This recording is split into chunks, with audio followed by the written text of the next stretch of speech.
progress. Hinata exhaled as she aimed, then she released the bowstring and the technique simultaneously. Keiji no Bunshin. The arrow flew straight towards the target even as the technique, a variant of the Keiji kunai no Bunshin, took effect, turning the single arrow into a cluster of 12. 2 of the arrows were malformed and flickered out of existence almost immediately, but the others flew true and impacted the target, jolting it backwards before the copies dissipated, leaving the original embedded just above the innermost ring. A good shot. Hayashi said from beside her as he nocked an arrow in his own bow. In a single, smooth move, he raised the bow, pulling back the string and then released the arrow even as he performed the technique that his daughter had just done. Keiji no Bunshin. He breathed and the arrow multiplied into over 24, slamming into the target and then hiding it in a cloud of chakra smoke. When the smoke cleared, only the original arrow remained in the tattered target, piercing the bull's eye perfectly. This is not traditional. One of the elders groused from the bench behind them and Hayashi tilted his head slightly. Why not? He asked without removing his gaze from the target. The use of seals is a Hyuga tradition. I don't mean the Tsutokai no Torai no Shrew. The elder grumbled and Hinata reflexively glanced at the seal that started at the base of her right palm and which wrapped around her wrist, extending in 3 lines of dots up the back of her arm, each dot holding an arrow that could be unsealed at will. I mean the whole archer thing. That's a samurai weapon, not a ninja one. And among the shinobi, are not the Hyuga the closest to samurai in terms of honor? Hayashi shot back. Next thing you know, we'll all be using swords. The elder snarled as he heaved himself to his feet and hobbled off, leaning heavily on his cane. Ignore him, my daughter. Hayashi said gently. I see no problem with the use of the seal of the fighting bird, and archery addresses one of the greatest weaknesses of our fighting art, the lack of true ranged attacks. Hinata nodded, then pulsed her chakra to call one of the sealed arrows to her hand, notching it to the string even as she raised and pulled the bow. Fugaku nodded as his youngest son unleashed a respectable-sized fireball across the lake. That is enough for now, he stated, and Sasuke exhaled, slumping slightly as he relaxed. Your brother made a suggestion. Come here. Sasuke hid his sigh as he turned and walked off the short pier to rejoin his father by the lakeside. Fugaku refused to speak Ichi's name, or even acknowledge him as a direct relative because of how close he had come to killing the clan as commanded by the now fugitive Shimura Danzo. Nevertheless, he still recognized Ichi's loyalty to the village as being beyond reproach, which was probably the only thing that had prevented him from expelling Ichi from the clan, especially since it would have attracted too much attention of all the wrong kinds. Ichi had quietly moved to a small apartment on the other side of the village in an attempt to reduce the tension between them. Channel your chakra into this, Fugaku commanded, holding out a small piece of paper, and Sasuke took it, looking at it curiously before following his father's instruction. The piece of paper crumbled before bursting into flames and Sasuke quickly dropped it before he could be burned. Interesting. Fugaku mused. It would seem that your primary elemental alignment is not fire, but is lightning. I believe that Tekka has a similar alignment. I will ask him to teach you the first stages of Raiden manipulation. Thank you, father, Sasuke said, and Fugaku nodded. It is time we returned. For you to have progressed as far as you have with the Gokaku no Jutsu Wankiten isn't even your primary alignment is very impressive. Thank you, father, Sasuke said, pride welling up as he trotted along by his father's side. I believe that your mother is making tomato onigiri. Sasuke grinned. The dark-haired boy stood before the Hokage's desk, his face expressionless. He is one of the survivors of Root, Inoishi said as he walked around the young teenager. His combat skills are borderline Chunin already, but his interpersonal skills. Inoishi shuddered and Hiruzen raised an eyebrow. What is your plan?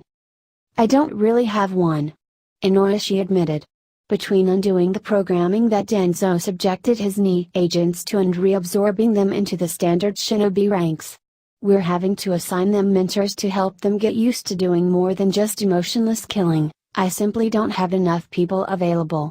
However, Sai here is probably just about capable of attending the academy. Hiruzen looked at the blank-faced boy. Are you sure? My wife and I have been taking it in turns to give him therapy. Inoishi admitted.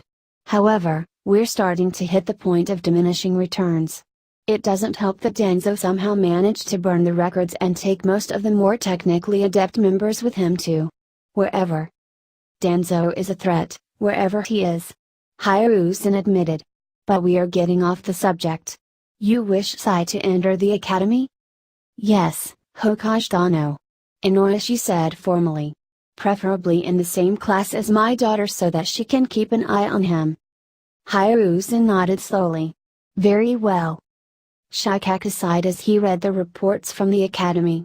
After the fiasco that had caused Naruto to be held back a year, thus rousing Hiro's ire, Shikaku had torn through all the rules of the academy, tearing them down and replacing them with a more logical and efficient framework.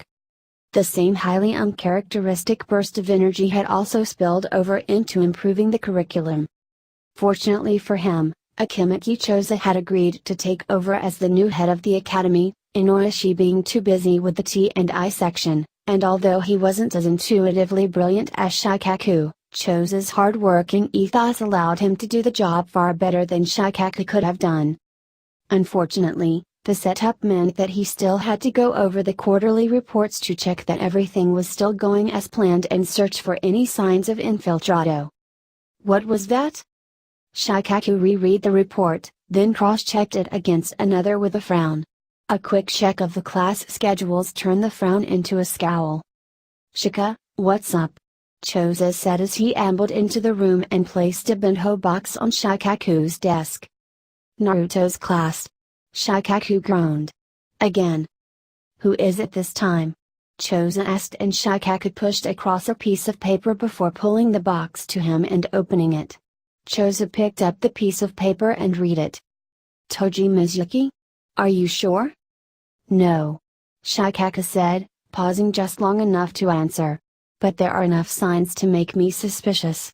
Nothing concrete and it could easily be a false positive, but better safe than sorry.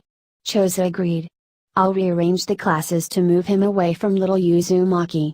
Wouldn't do to have Hiro drop by and burn the place down, after all. Shikaku paused, chewing just long enough to smirk at the joke, then he sighed. It's going to be neck and neck for the position of Rookie of the Year. He admitted. Hyuga Neji and Uzumaki Naruto seemed determined to smash the previous records. Choza nodded. He can hold his own against Neji in Taijutsu. He stated. It's like he has perfect awareness of his body, but the amount of training needed for something like that. Itoge has it. Shikaku said with a shudder. I don't know of anyone else at that level. Has Gai been training Naruto? Kami, I hope not, although I have heard rumors of an apprentice. Choza winced. One green spandex outfit is more than enough. A second one? Brrrr. Shikaku shivered at the mental image of Naruto in green spandex and black dyed hair, then firmly banished it. So, assuming that Naruto passes the preliminary graduation test, what next? Choza shrugged. I don't really know, but one of my cousins was thinking about taking a Jonin team of his own. I can sound him out, if you want. Which cousin? Shido. Shikaku frowned. Shido. The one with the shuriken markings on his cheeks? Choza nodded. Yep. He made Jonin in the last round. He's also one of our better field chefs. Shikaku nodded, understanding the context. An Akimaki field chef was trained to be able to find and prepare food in any environment, utilizing a large array of traps, snares, pits and other hunting equipment. I'll put him on the list of possibles. He said, then he paused. What's he here for? The attack? Choza frowned. I think he was. Why? Neji flowed through the Jukenkitas with the ease of long practice, striking and spinning with almost balletic smoothness. As he finished his final technique and returned to the starting stance, a voice spoke. Very good, my son. Father. Neji said, turning to bow to Hisashi. I believe that you are ready to learn the Hakusan Junisho. Hisashi said with a proud smile, and Neji's eyes widened. The 8 trigrams 32 palms? He breathed. Are you sure? Your rivalry with Uzumaki Naruto has pushed you to achieve more than you would have attained by yourself. Hisashi said as he crossed the dojo floor to stand in front of his son. It is therefore my duty as your father to aid you in improving further so that you can finish your academy training as the Rookie of the Year. Neji smirked briefly, then bowed again. Thank you, father. Then let us begin. Hisashi said, walking across to the side of the dojo where a line of training dummies stood. I shall do this slowly, use your eyes and watch. Neji concentrated and the veins around his eyes enlarged as his Byakugan activated, earning an approving nod from Hisashi. No seals or vocalization needed, you have truly advanced, Hisashi said as he dropped into a stance side onto the dummy with his left arm extended forwards and his legs slightly bent. His own Byakugan activated and then he spoke 8 words. You are within the field of my divination. The library of the secret base was almost unrecognizable compared to how it had been before Naruto had found it.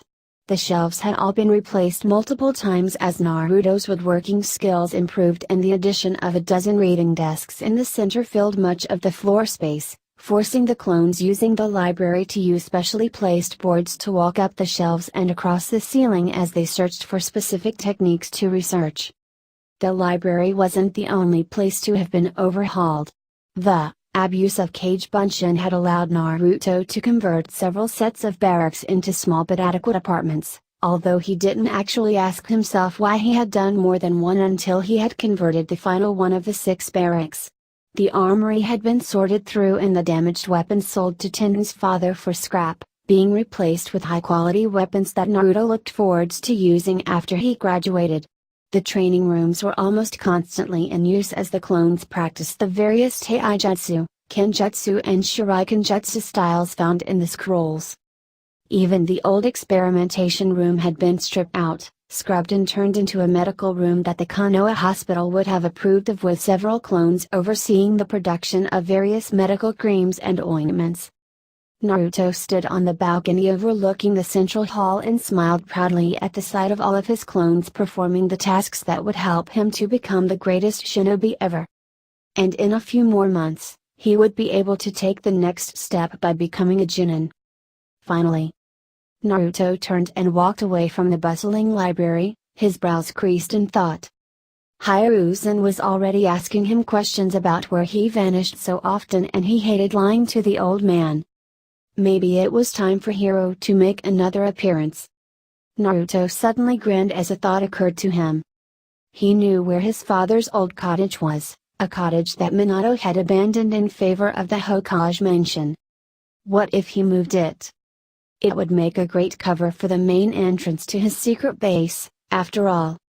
His grin widened and he created a dozen clones to start work. Now, how to approach the old man about it? Well, that's the ending of that chapter. I do hope you enjoy this video. If you like to see more, remember to hit that like button, subscribe to this channel and leave a comment down below. Until next time.